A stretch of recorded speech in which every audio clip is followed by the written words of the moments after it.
A man is lying in a scrapyard. He is buried in garbage and scrap waste, surrounded by crows hovering over his head. He seems dead. His eyes are wide open but not responding to any movement. Suddenly, a crow hops over and sits on the man's body, ready to dig its beak in. As the crow is about to peck his face, the man wakes up from the dead and grabs the crow with bare hands. He stands tall under the orange sky, wondering how he ended up here. While asking questions to himself, he lights up a cigarette. One puffs in, and he realizes the smoke is leaking out of his body from all directions. He lifts his shirt, discovering wounds all over the body. While freaking out, he drops the cigarette that falls onto his bare foot. His skin starts burning, but he doesn't feel any pain. While figuring out what is going on with his skin, he finds a broken mirror piece in the garbage. Just by looking at his reflection, his feet start crumbling. His face is all pale and black. He is looking like a dead person walking, like a zombie. While trying to remember what happened to him,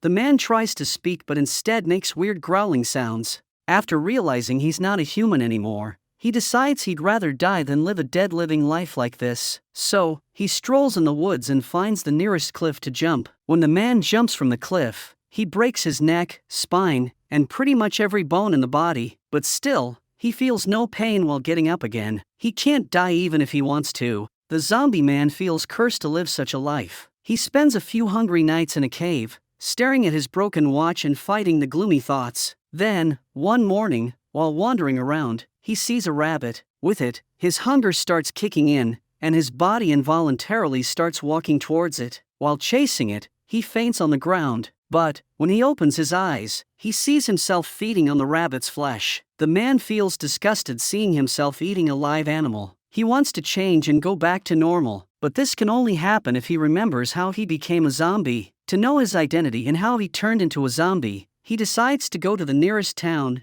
Gangrim, and investigate it himself. What could it be? An apocalypse or a zombie virus? At night, when there is less risk of getting caught, the man sneaks into the town and stumbles across a nice hoodie. But that hoodie belongs to a young woman named Gong Sun-ji, who is a reporter working on exposing a crime. She happened to put her phone in the hoodie pocket earlier while a dog was chasing her. She comes to look for her hoodie at night, and sees the zombie man wearing it. She tries to talk to the man and get her phone back, but he can only make growling noises if he tries to speak. While Sun-ji gets busy taking out her phone from the hoodie, the man's zombie instincts kick in as he tries to bite her head. But just in time, he controls himself. He then avoids conversation and does not make eye contact with the woman, because he doesn't want anyone to know that there's a zombie in the town. Meanwhile, Sun-ji thinks that he's drunk and homeless, so she gives him some money before leaving. The man vows to himself that he'll never eat human flesh but find something else to feed his hunger. He goes to the jungle, where he sees a bird's nest. To become less zombie-like, he decides to steal an egg from the bird's nest. He picks up a stone and throws it at the nest with all the energy he has. The stone barely takes a flight and falls right before his feet. He keeps throwing the stone but fails to get close to the nest every time. After failing many times, he concludes that he can't do anything in this zombie body. He can't walk fast, he can't speak, he can't eat, and just can't do anything human-like. He ends up fainting again from hunger. When he wakes up,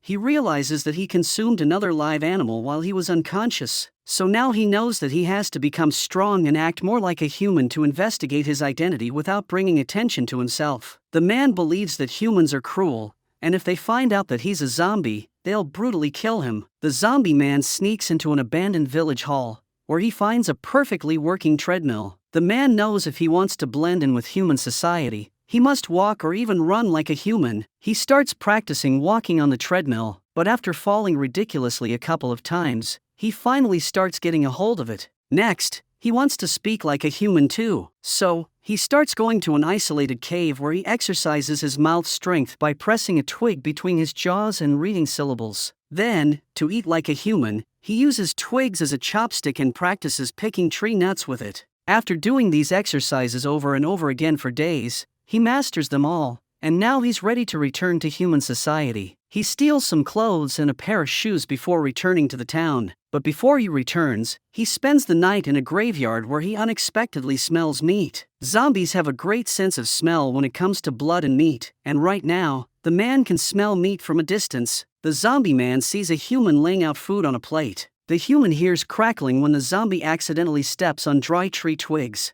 Thinking it's a wild animal, the human throws the meat towards the zombie and continues to sit by the grave. As the zombie is about to take a bite, he hears a loud thudding sound. He sees another human crushing the man's head with a heavy stone, then drags his body and throws it down from the cliff. The zombie witnesses everything, and he goes down the cliff to see if he is still alive. The man hands over a key to the zombie and utters some words before passing out. The zombie, as confused as ever, gives a proper burial to the human, then searches his bag, finding his ID and business card. His name was Mu-Young, and he was a private detective. The zombie man follows the address. He ends up at Kim Mu-Young's apartment, where he decides to stay for a while. The place is all a mess, with everything scattered around like it had never been cleaned in ages. But luckily, the zombie man finds lots of food and beverages in the fridge. Without giving a second thought, he rushes to stuff his mouth with fish and cans of cold beer. But his zombie stomach doesn't take it that well. He rushes to the toilet and vomits everything out. To survive the hunger, he decides to work and earn money to buy meat. He gets a remote job of folding pizza boxes for a restaurant. While folding pizza boxes, he hears Detective Mu-Young's phone rings for messages. It's from some customer wanting the detective to find a missing dog named Hodu. After ignoring it a few times, the zombie man decides to quit the pizza folding job and do some detective work, thinking it would get him lots of money. He takes up the identity of the dead detective and becomes Mu-Young, but before he goes out in the light to meet the client, he orders beauty products and uses them to cover his zombie-like appearance. The zombie, Mu-Young, sets out to meet the client but is disappointed to see a child named Jun-Woo, who is also the nephew of Sun-Ji, the girl earlier who gave him her hoodie, but not more disappointed than when Jun-Woo pays him a coin as a deposit. Their deal breaks as Mu-Young demands more money while Jun-Woo starts asking for a refund. Sun-Ji passes by and thinks Mu-Young is bullying Jun-Woo and stealing his money. While Mu-Young tries to avoid confronting her, she fights him, making him retreat from the scene. With that, everyone starts chasing him to the point where he nearly outruns them all. But Sun-Ji borrows a helmet and throws it at Mu-Young, knocking him down on the ground. The head is a weak point for zombies, so a helmet blow on Mu-Young's head made him unconscious. Sun-Ji rushes to check on Mu-Young but gets anxious, seeing his heart not beating. While taking him to the hospital, Mu-Young gains consciousness in the ambulance, freaking everyone out. Sun-Ji pushes Mu-Young to lie down until they reach the hospital, but Mu-Young is just looking for an opportunity to escape. At the hospital, Sun-Ji keeps on apologizing to Mu-Young, but as soon as she leaves the room, Mu-Young runs away from the hospital. On the way back to his office, Mu-Young tries to bite a man but awkwardly holds himself back. While wandering around and looking for food, he finds Hodu, the missing dog. He is trying to eat Hodu, but the innocent puppy's face is making it hard for him to devour it. Suddenly, he hears an announcement of free tripe soup offered by a new restaurant across the street. Tripe is his favorite meal, so he rushes out to avail the free offer. But as soon as he is about to pick the tripe, Kim Bo-Ra, a close friend of Sun-Ji and also the owner of the tripe restaurant, eats it. She announces that that was the last free sample and that if you want to eat more,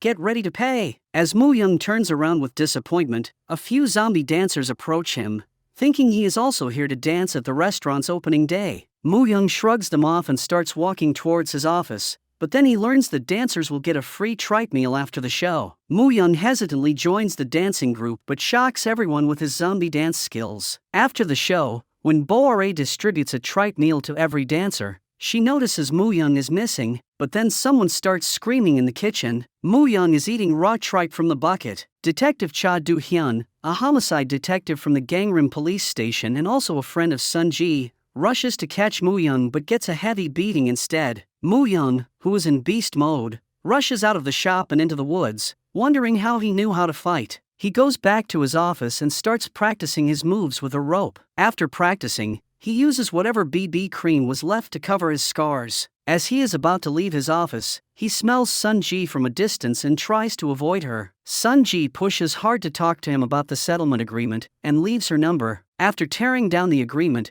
Mu-Young goes out and shows his fighting move to Jun-Woo, who is a karate student, and asks him if he knows anything about the move. Jun-Woo takes him to his karate class, where everyone makes a guess, but no one can really tell the name of his move. Mu-Young is really desperate to know about this fighting style as it must be linked to his past that he can't remember. While Mu-Young is walking down the road, his eyes land on the television airing So-Ri's murder case. So-Ri was a child kidnapped and murdered on Christmas Day by someone dressed as Santa Claus. When Moo Young sees her picture on the TV, he gets lost in his mind and starts hitting the glass window out of frustration. After getting to his senses, he returns to his office, where he gets stormed by an old hag who is the owner of the building and has come here for the rent. Moo Young realizes you need money to survive, even if you're a zombie, so he starts looking for ways to earn money, like charging $5 for Junwoo and his friends to play with Hodu for 1 hour. He also tapes up the torn settlement agreement and decides to ask for $100,000 from Sunji as settlement money. At night, Moo Young heads out to find Sunji to hand her over the agreement paper,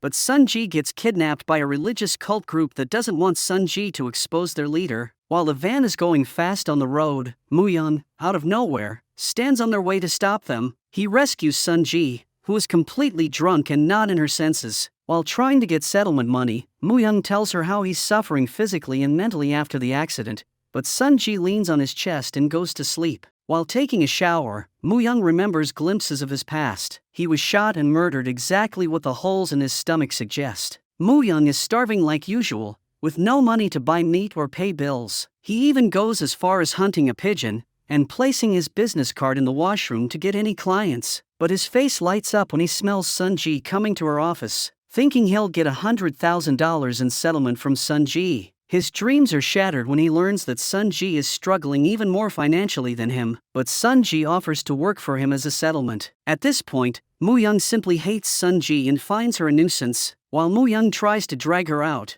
Moo Young's old customer comes in with a job request. She is an actress looking for her daughter, Yoonju, who has not been home for over a month. She offers a lot of money for the job. Sunji joins. She starts asking her relevant questions. Her background in journaling makes her best for this role, so Moo Young reluctantly accepts her in the team. Their investigation leads them to a fast center. Moo Young joins their program to look for Yoonju in their facility, whereas Sunji is going to assist him from outside. Moo Young tries to sneak in some meat, but the staff there takes it away. During the day, everything seems normal, but at night, while wandering around the building, he ends up in a secret tunnel that leads him to a cult meeting. The cult leader, Lee Kwang-shik, drugs the participants and converts them into his followers to gain their wealth. Upon knowing this, Sunji immediately calls Detective Cha. She takes his help to get into the center. She was denied entrance earlier, but this time, she sneaks into the center in a drum. She has to find Yoonju, who is captured somewhere in the building. She finally finds her tied in a basement. After rescuing Yoonju, Sunji decides to go after the chairman of the cult group, Lee Kwang-shik. She gets caught by the manager, but Moo Young comes to her rescue, taking down the manager by throwing his cards like a blade. Sunji proceeds to stop Lee Kwang-shik from escaping. Mr. Lee stabs Sunji with his cane, but Moo Young jumps in and shields her. The cane pierces through Moo Young's body, but he doesn't feel anything except anger. A heartless zombie suddenly feels so angry that he's about to choke Mr. Lee, but Sunji stops him in time. After handing the cult culprits to the police and rescuing Yoonju, everyone goes home happily. Sunji enjoys eating fried chicken with her family, while Moo Young celebrates this victory with a warm bath and fresh chicken meat. But he doesn't realize that Lee Sunrock, another private detective across the street, is watching him. Sunrock gets scared but not more than Sunji, who happens to bring fried chicken for her boss and sees his zombie body. She freaks out and runs away.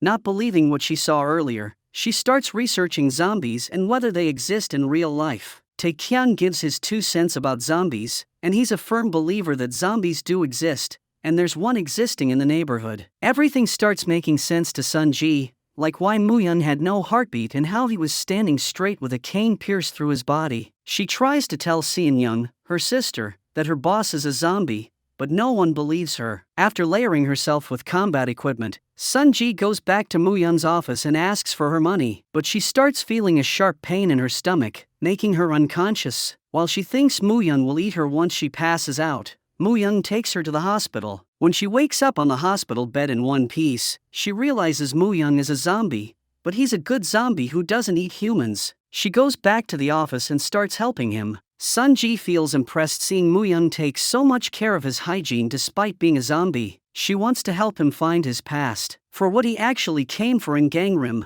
They start by assessing his possessions when he first woke up as a zombie. His clothes, the broken watch, and a unique-looking lighter. Sunji takes a picture of the lighter and posts it on social media to get in contact with someone who knows anything about it. She receives an unknown message claiming to know something about the lighter. They decide to meet at a location, but while Moo-young and Sunji are waiting for the person, they cancel the meeting at the end time. As they are about to leave, they meet Oh Hyun Cheol, the eyewitness of the So-ri murder case. As they are talking to Hyun Cheol, he receives a call from her wife. His mother, who has dementia, is lost somewhere in the Gangrim Mountains. So, being a part of a private detective agency, Sunji hands him their business card and offers to help him find her mother. Moo-young doesn't seem interested in finding missing persons without a fee, but he reluctantly agrees to find her mom because of Sunji. Moo-young is working hard in the woods looking for any leads. He stumbles across a missing elder information ID card that belongs to Hyun Cheol's mother. Sunji is exhausted and barely catching up to Moo-young, but Moo-young, being a zombie, has infinite stamina. Finally, they find Hyun Cheol's mother sitting under a tree, but as they try to take her home, a wild boar makes a surprise entrance. It charges Sunji, who freezes in fear and falls to the ground. Moo-young throws himself on top of her and saves her like a chivalry hero from medieval times. Sunji puts her trust in Moo-young to save them from the wild boar. Moo-young confidently stands up, and the great battle begins. Zombie versus wild boar. Unaware of the boar's strength, Moo-young stands his ground, but soon after, the boar is throwing Moo-young like a beach ball. After taking some beating from the boar, Moo-young comes up with a plan. He stands at the edge of the cliff and invites the boar to attack him. As the boar charges him, he slightly moves, paving the way for the boar to fall from the cliff. But unlucky Moo-young gets his coat stuck in the boar's horn and falls with the boar. Sunji rushes to check on Moo-young, screaming his name. However, Moo-young is still alive and wins the battle. As a prize, he gets a whole wild boar to eat. While carrying the boar on their shoulders, Moo-young and Sunji take Hyun Cheol's mother to Hyun Cheol.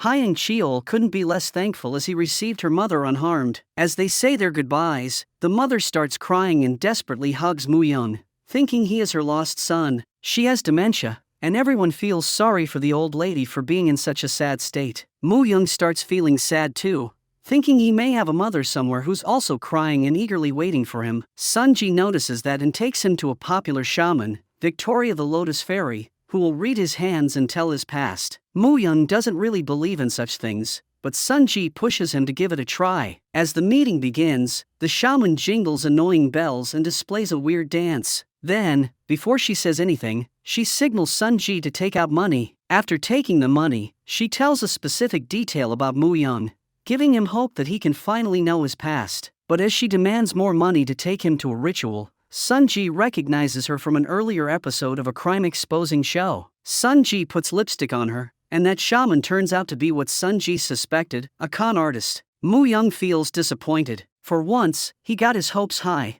thinking she would tell him something about his past. On the other hand, Sunji snatches her bells and starts jingling them to show the shaman how annoying she is. The sound of a bell jingling takes Moo-young to his memory, where he sees So-ri holding a doll. Moo-young seems to be hurting in the head as he sees a glimpse of his past. He gets up and walks away as he is suffocating in there. Moo-young tells Sunji about what he remembered about his past. A child from the Santa murder case was holding a doll. Sunji covered the Santa Claus murder case when she was working as a TV journalist, but Sunji doesn't remember finding any doll in the case. So she calls Detective Cha, who was also working on the case, and asks him if he found any doll at the crime scene, but he is also clueless. Moo-young guesses that he may be related to So-ri, so Sunji takes him to visit So-ri's father to see if they can trace his past. However, So-ri's father is out of the country and won't be home until next month. It's already been a long day, so Moo-young returns to the office after dropping Sunji at her house. Sunji also had a tiring day but is happy she spent time with Moo-young.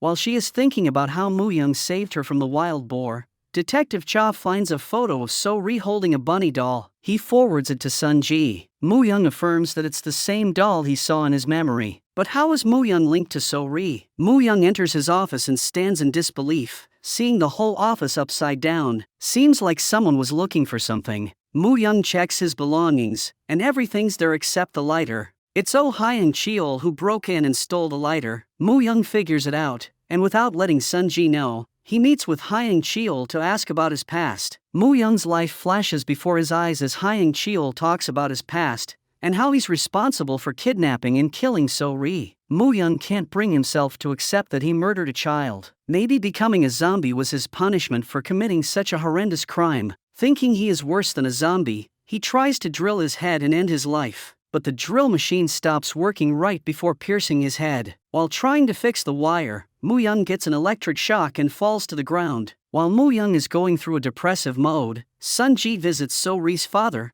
where she sees a photo of So-ri hanging on the wall. In that photo, she sees a hand wearing the same watch as Moo Young's. It was So-ri's private bodyguard. From there, she learns that Moo Young is So-ri's bodyguard. Sun Ji is glad knowing that Moo Young was a good guy and someone So-ri wholeheartedly trusted. Sun Ji is excited to share the news with Moo Young that she finally found his past. On the other hand, Moo Young is trying to leave Gangnam City, since Hyang Cheol told him about his tainted past. After not hearing back from Moo Young, Sun Ji goes to his office but finds him not there. The fridge is filled with chicken, and nothing else seems out of order. But then she finds Hyang Cheol's photos on the table. She instantly remembers Moo Young telling her to be careful around Hyang Cheol. Now she knows where to look to find Moo Young. Sun Ji texts Moo Young that she's going to Hyang Cheol's house. Moo Young tries to warn her, but his phone signals are not working. As he realizes that Sun Ji can get in danger, he runs his way back to Gangnam City.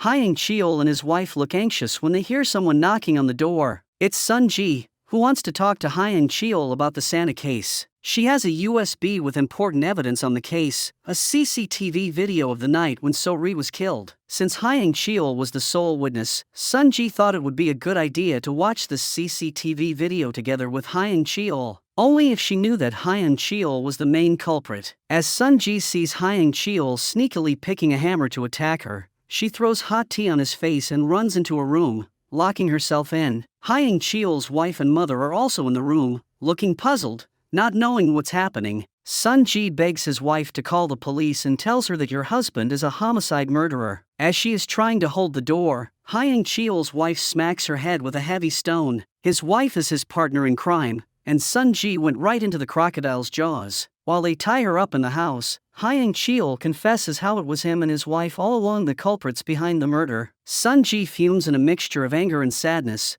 but there is no time for emotions because they are planning ways of getting rid of her. Hyang Cheol goes out for some important work, leaving his wife with a job to get rid of Sun Ji. Just in time, when Mrs. Hyang comes to kill her, Sun Ji cuts her hands free with a crab claw and jumps out of the way. Sun Ji struggles to hold her down as Mrs. Hyang aggressively attacks her, but Sun Ji gets her hand on roach spray, and she sprays it on Mrs. Hyang's face, buying enough time to escape. She sprints out of the house as Mrs. Hyang chases her, but Moo Young is there right on time, helping her hide. Moo Young was lied to by Hyang Cheol that he murdered So-ri. In fact, he was assigned to find So-ri when she was kidnapped. When Sun Ji tells her the truth about who he is, he feels relieved to know that he didn't kill a child. But not more than Sun Ji, who has come out of the death trap alive, and now drowses in the warm arms of Moo Young. As Hyang Cheol is about to leave Gangnam with his family, his wife forgets something and goes back into the house to get it. The police arrive and surround the house while Mrs. Hyang is still in. His wife gets arrested as Hyang Cheol stares in frustration. He drives away leaving his wife, but he is not going to keep quiet for long. He feels the rage of losing his wife, and he blames Moo Young and Sun Ji for everything. Moo Young still believes that he needs to listen to Hyang Cheol's side of the story, so he calls him and agrees to meet at an isolated place. Moo Young goes to the location and sees Cheol's car parked on the side of the road. Cheol's not in the car, but he has left a present for Moo Young. He is inside a warehouse, and instructing Moo Young on the call to open the gift. Apparently, in that gift box, there's everything Moo Young needs to know about his past. So to get the present, as he pulls the door handle, the car explodes. Hyang Cheol thinks he got Moo Young good, and his revenge ends here. But being the eternal zombie he is, Moo Young stands up and now he remembers everything, who he was, and what happened to him that night of cold Christmas. He was a private bodyguard of So-ri. On the day when So-ri was kidnapped, he found a lighter that belonged to Hyang Cheol. He traced Cheol to his home and found So-ri tied to the chair. As he was about to rescue So-ri, Cheol attacked him from behind, knocking him out. He took Moo Young into the woods and shot him in the stomach, leaving his body there to rot. Remembering everything, he rages even more now, as he makes his way to the warehouse, where Hyang Cheol is hiding with his mom. While Hyang Cheol is grieving his wife, Mu-young enters the warehouse with eyes glaring in anger. Hyang Cheol stares in disbelief as Mu-young slowly walks towards him. The first punch from Mu-young hits hard on his face, throwing him to the side. Mu-young starts throwing punches at his face, making his face bleed. But Hyang Cheol seems to enjoy the beating and taking the hits with pride. He is laughing, which even more infuriates Mu-young, who wants to know why he killed an innocent child. Hyang Cheol blames Mu-young for coming looking for So-ri. If he hadn't come, So-ri would live happily with Hyang Cheol. Mu-young obviously doesn't buy that psychotic excuse for such a crime, and gets ready to give another hard punch to his face. But Hyang sneakily takes out his gun and shoots Mu-young. Mu-young falls to the ground, but a bullet on the body is not enough to stop a fuming zombie. Hyang is leaving with his mom thinking Mu-young is the news now, but as he turns around Mu-young is on his feet. Fear takes over Hyang as he sees Mu-young charging him despite taking a bullet. He fires more bullets hoping to stop the beast, but Mu-young doesn't budge. Then Hyang aims for his head, and now Mu-young feels worried. A shot in the head will take down a zombie. Hyang fires, but the old lady, who was said to be Hyang's mother, comes in the way and takes the bullet on her back. Mu-young doesn't understand why she did that, but as she whispers his real name, Min-ho, his heart stops for a second time. All along, she was his mother. He gets flashbacks of his mother coming to wake him up. Now he remembers everything. All along, he was looking for his mother, who was right there before his eyes. But he couldn't remember. He holds her dearly as he cries his eyes out. Then, he looks at Hyun with a firing rage in his eyes. Mu-young, or now Min-ho, has murder on his mind. While Hyun picks up his gun in a hurry, Mu-young gets up and charges him. Everyone dresses in black and attends the funeral of Mu-young's mother. Mu-young may be free from physical pain, but he seems deeply hurt by the loss of his mother. He sits quietly in the corner while others pay their respect to the departed soul. After the funeral ceremony is completed, Mu-young and Sun-ji go outside to talk for a while. Sun-ji asks him if he ate Hyang Cheol, but Mu-young stays quiet. Then he tells her to not come to work from tomorrow. After finding out about his past, Mu-young sees no point in living as Detective Kim Mu-young, leaving everything behind, detective clothes, money, and phone. He says his final goodbye to Kim Mu-young's identity. But obviously, Sun-ji is not very happy with this decision, and she feels betrayed. Not because she lost a job but a kind boss with whom she went through ups and downs. She calls Detective Cha and asks him about Hyang Cheol's body found in the woods. She asks him whether it was eaten or not, but Cha laughs at her weird question and discloses that he was shot and died after losing too much blood. Sun-ji feels a sigh of relief, knowing Mu-young will never go as low as to eat a human, but now she doesn't understand why Mu-young would leave if he hadn't eaten Hyang Cheol. Mu-young packs his BB cream and some chicken, and leaves the office for a new journey. While aimlessly walking the street, he looks at chicken and tripe in the market. It reminds him of the good times when Sun-ji was arranging chicken in the fridge when he and Sun-ji were eating tripe stew together, and when he was sneakily trying to eat meat at Jun-woo's birthday party. Mu-young doesn't show, but deep down, he is missing too, the time spent with Sun-ji. At least he had lots of chicken when he was a detective. After leaving all the money he earned as Kim Mu-young, he can't afford meat, so he starves. But being around humans who smell so delicious, it's hard for a zombie to control its appetite. Mu-young invades an ant colony and eats some ants to feed his hunger. But what difference can it make to his hunger? He's finding it even more challenging than before to control his hunger. His eyes turn red like he's losing control. Mu-young desperately looks for something to eat in garbage cans. He stops and turns as he smells a human passing by. He enters his zombie mode, with his eyes turned red. He tries to chase the human but faints because of extreme starvation. He wakes up in his office with chicken bones scattered everywhere. He tries to remember what happened last night, but his head feels heavy. He's worried if he harmed anyone after fainting. There are scratches on the door, and the doorknob is also broken. Sun-ji comes to see Mu-young. She finds out that he's struggling even more to control his appetite for humans. While Mu-young can't go back to being a human, he can work on his self-control and be less of a zombie. He asks Sun-ji for help, and she is more than ready to do everything she can. To practice self-control, Sun-ji makes Mu-young do some drills, like having chicken in front, but he's not allowed to eat. Then, she decides to chain him up to starve him for 3 days until he faints and becomes a zombie. She also sets cameras to record his behavior for 72 hours. She leaves him there and camps outside the office. 38 hours into the drill, Mu-young is already trying to break free. It appears that Mu-young gains unimaginable power when he turns into beast mode. While sleeping is not part of the plan, Sun-ji falls asleep on the chair. She wakes up and instantly peeks through the curtains to check on Mu-young. Mu-young is on the floor feeding on chicken like a beast. He looks around and sees Sun-ji looking at him. Mu-young is not Mu-young anymore. He's a savage zombie who sees a delicious, sweet human. The worst part is that the doorknob broke earlier, so the door is not locked either. While Sun-ji reluctantly falls back, Mu-young slowly walks out the door, staring at her with hunger in his eyes. Sun-ji turns back and runs as fast as she can,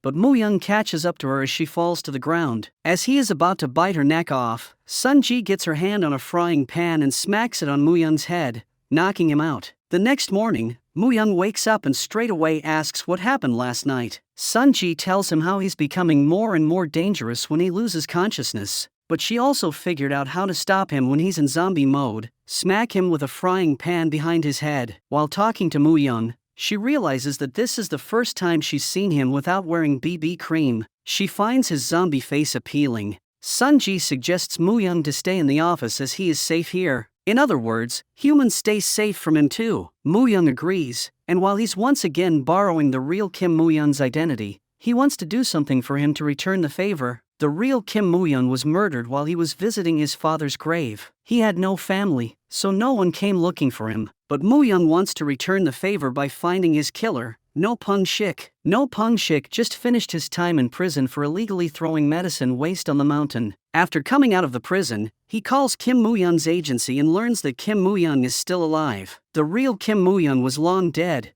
and this was the zombie detective who took his place. But No Pung-shik is coming for whoever it is. He tells Sun-rock and his assistant Wang Wei to follow Mu-young. On the other hand, Mu-young and Sun-ji are investigating the real Kim Mu-young. So far, they only have a receipt from the hair salon he last went to before dying. At the salon, they get to know about Dr. No, a veterinarian who runs the animal hospital across the road. He takes in stray animals and does all kinds of experiments on them. Mu-young and Sun-ji go to his vet shop, which is closed. Mu-young can see Dr. No's photo on the wall. He instantly remembers him from the man who killed Kim Mu-young. Now they know who killed the real Kim Mu-young. Sun-rock, who was following Mu-young and Sun-ji, reports to Dr. No that they visited your shop. Dr. No instructs him to kidnap Mu-young and bring him here. Sun-rock and Wang Wei set an electric trap for Mu-young on his office door. They are eagerly waiting for Mu-young to enter the office, but the trap is useless for Mu-young as he doesn't feel any physical pain. Mu-young finally walks in and gets electrocuted. With that,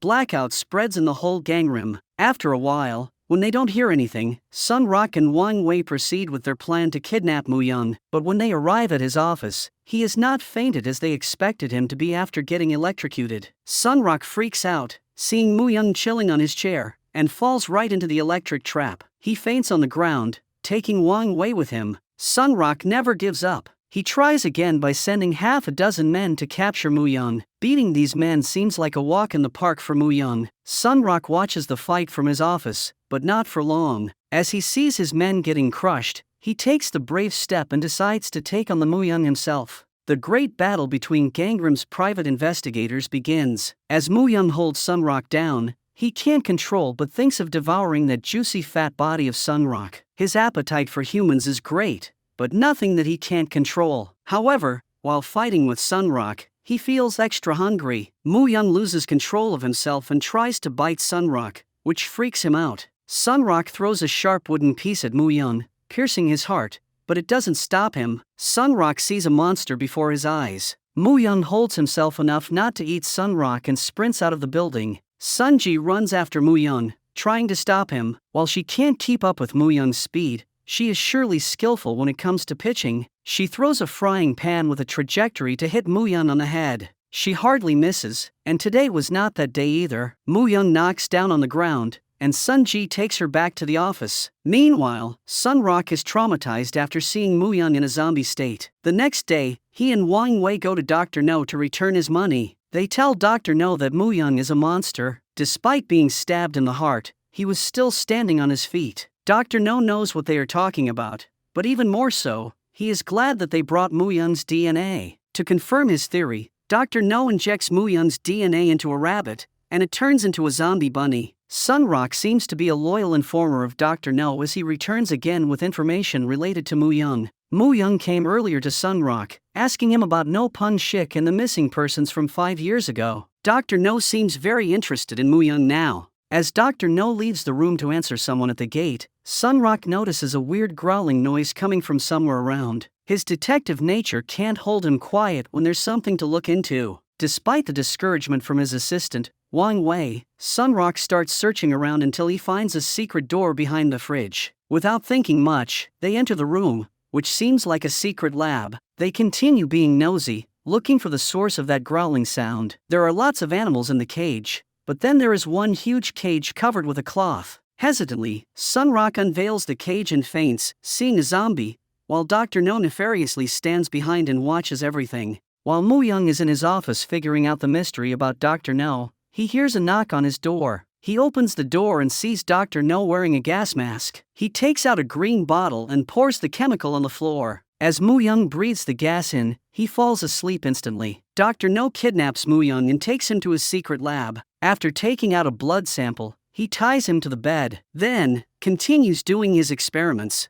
Moo Young asks Dr. No the reason for his barbaric experiments. Dr. No's wife passed away, and he couldn't imagine a life without her. So, he makes a medicine that would bring his wife back to life. However, instead of becoming a human, his wife becomes a zombie, hanging between life and death. Dr. No was devastated but continued to do more experiments on animals and humans alike until makes his wife normal and alive again. In the meantime, the real Kim Moo Young was secretly investigating the missing persons, and almost got to Dr. No. He took photos of Dr. No dumping dangerous medicine waste in the woods, but Dr. No didn't take it well and moved Kim out of his way. Also, when Dr. No dumped his dangerous medicine waste, he didn't realize Kang Min Ho was buried there. That chemical got to him, and he became a zombie. Dr. No now takes care of his zombie wife, not accepting that she's gone and she can't be a human again. On the other hand, Sun Ji is looking for Moo Young. Earlier that day, she installed a couple in his phone that allowed them to track each other's devices. His phone location shows that he's in Dr. No's veterinarian shop. Sun Ji's suspicion arises when she sees the shop is closed, but the electric meter is showing that electricity is being used there, so she knows something is fishy. After finding the right opportunity, Sun Ji sneaks into No's den to save Moo Young. She finds the secret lab and makes her way down the stairs, but as soon as she looks around, her heart jumps into her mouth. Dr. No's zombie wife is lying there. She rushes to untie Sunrock and Wang Wei, and then moves to Moo Young. Moo Young is tightly taped on the bed, so it takes some time for Sun Ji. While she is busy cutting Moo Young loose, the zombie behind them wakes up. Just in time, the tape comes off, and Moo Young saves Sun Ji from getting bit by the zombie. Moo Young tries to talk to Dr. No's wife in his zombie language in an attempt to calm her down, but Dr. No makes the surprise entry with a double-barreled shotgun. He empowers his zombie wife to eat them. It attacks Sunrock and bites his stomach. While Dr. No's distracted by his zombie wife attacking Sunrock, Moo Young throws hands at him trying to snatch the gun. In the struggle, Moo Young accidentally pulls the trigger and blows off the head of Dr. No's zombie wife. Dr. No hysterically cries while holding his wife dearly in his arms. Later, the police arrive and arrest Dr. No,